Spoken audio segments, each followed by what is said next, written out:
Chris Dimakos. Chris, let's talk about a couple of things. We had job numbers come out this week for Canada, adding only about 8,000 jobs, which is not good. It also sent our unemployment rate ticked up to 6.8%. So in the context of this, we're finding a couple of things. Number one, it's obvious wages are not keeping up with the cost of living in Canada, which is something we've known now for a while. But it brings up the question of you're in a job, you're not making the kind of money you want to make, you want to start perhaps looking for another job. There are some things to take into account here. Number one, you wrote the question, do you have to inform your employer you're looking for another job? I would have thought that'd be the last thing you want to do. Right. So legally speaking, there are two things here. Is it legal? Like, can your employer actually decide that they're going to discipline or you're going to suffer any type of disciplinary measure because you've been looking for another job? And the answer to that question, many people are surprised to know, you have the right to go to interviews. You have the right to send your CVs out. You have the right to talk about new employment. That's a legal right that you have. You don't have to, you don't have to worry about being disciplined or being, thrown out or terminated because you looked for a job. But there are limits into what you can do depending on the type of contract you have. So sometimes you have confidential information, and sometimes you have obligations with regards to who your clients are, what you're doing, what type of information you have at work. And you have to be very careful not to violate those obligations. So whenever you're looking for another job, it's within your right to do so. Just want to make sure that in those interviews, in those discussions, especially if it's with a competitor, that you don't cross that line and provide any information that can get you in trouble later on. But to answer your question, legally speaking, you do not have to inform your employer. And even if they find out, you cannot suffer any type of consequence to your employment because you're looking for another job. In fact, I don't know if you saw the study there, 1 in 3 Canadians, which is, I think, a record number, are looking for a new job right. this start year the in year. 2026. Yeah. They want to change, right? They want to change. So it happens a lot. It's going to happen even more this year. But there's no question that you just want to make sure that in doing so, you don't cross any lines. Okay, well, let's talk about that, though, because this idea of, looking for a job, you're in one field and maybe there's another company in the same field. They happen to be a competitor. When do you know you've crossed that line? And is that something you would have signed in your employment agreement to begin with, so you know what you can and can't say? Yes, again, great question. So, yes, it's something that you often do sign in your employment agreement. You have obligations to not compete. You have obligations to not solicit, and even to keep your information confidential. But those also appear even if you don't have a written contract within our law here in Quebec and our civil code. So there are obligations. If you are going to be meeting with competitors, and it's usually the first place that people look, looking for more money, looking for better benefits. The competitor, when they have you in their office and they're talking to you about potentially hiring you, a lot of them are extremely excited about the prospect of having access to how their competitors are working and who they're speaking with and what their pricing is. So it's very important that you understand that when you're in that chair, you're still a member and an employee of your incumbent, of the people you work for. And those are things that you shouldn't be discussing. You can discuss how great you are, some of the tactics that you use, but you do not want to disclose anything that belongs to the company, your current employer, because again, that's when things can get sticky. And even if you end up going to the competitor eventually, if it comes out that you did share some of that information, you can be looking at lawsuits after the fact that you've switched jobs, and that's something you don't want to have happen.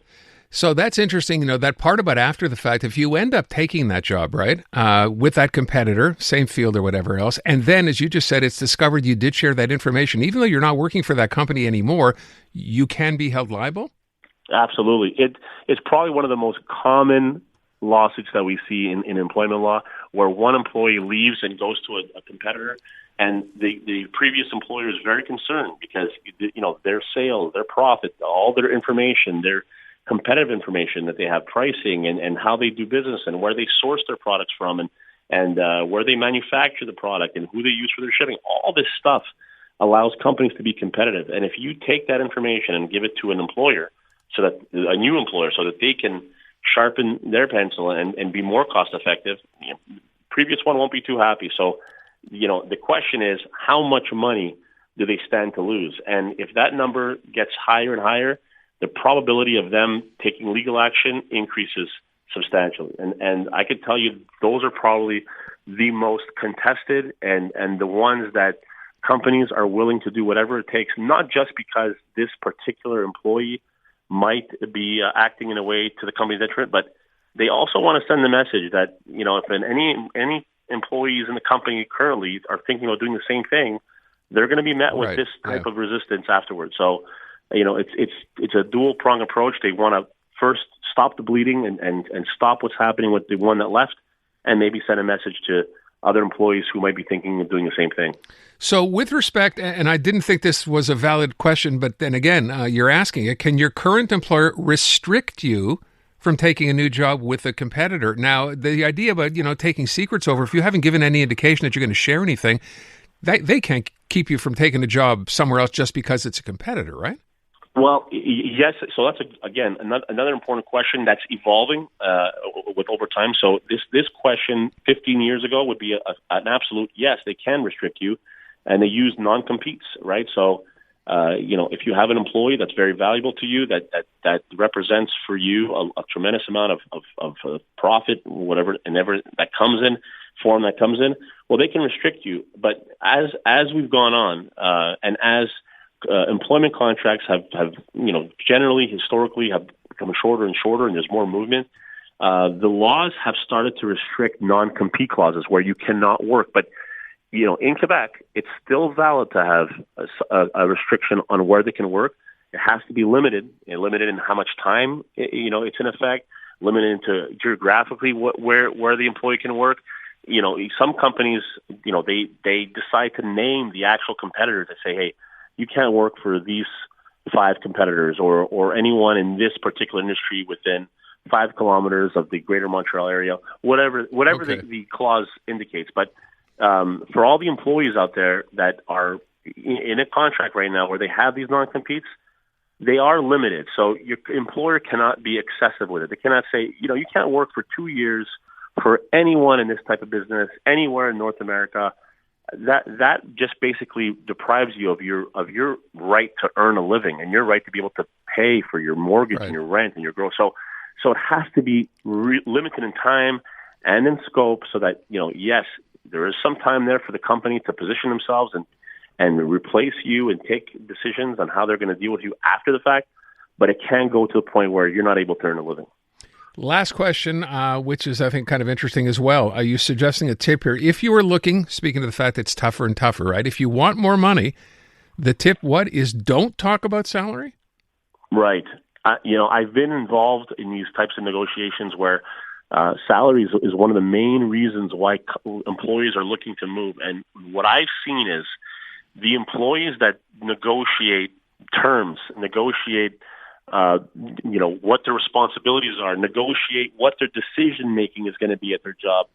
The ones that do a better job at negotiating the structure around their employment always end up making more. And it could be just because of the notice they're going to get when they get terminated. It could be, stuff as simple as vacation time, work hours. The more you negotiate in terms of what your role is in the company, the money follows. And sometimes that means you might take a little less at the front, but because you took the right role and because you defined that role and negotiated the opportunity, 2 years down the line, you'll be making more money than you would have had you taken a job with lesser responsibilities, even if it had a higher salary point. So, I always tell people this is the time where everyone's looking to find new employment. They're looking to go on interviews. Try to limit the talk to just salary, because if you start negotiating more opportunity within the company, even when it comes to reviews and salary reviews and performance reviews, you want those in your contract. You want to have those so you don't have to go out of your way and ask someone, hey, can we look at my salary again? It's in your contract. It happens every 6 months, and that's the time where you can show what you've done and how you can negotiate a higher price point. So I always say negotiate the contract, negotiate the structure, negotiate all of these other things. You don't have to spend so much time on the money itself. The money is going to follow if the terms are right. Great tip. Chris Dimakos. Chris, thank you so much. Unmistakably Canadian. It's the music that raised you. The artists raising the bar. Hi, this is Brian Adams. Hey, my name's Brett Emmons. I'm from the Glorious Sons. Hi, I'm Nelly Furtado. Made in Canada. The station that champions Canadian music. Loud, proud, and all yours. No passports required. Just press play. Tap into Made in Canada now on iHeartRadio.ca Or the free iHeartRadio app.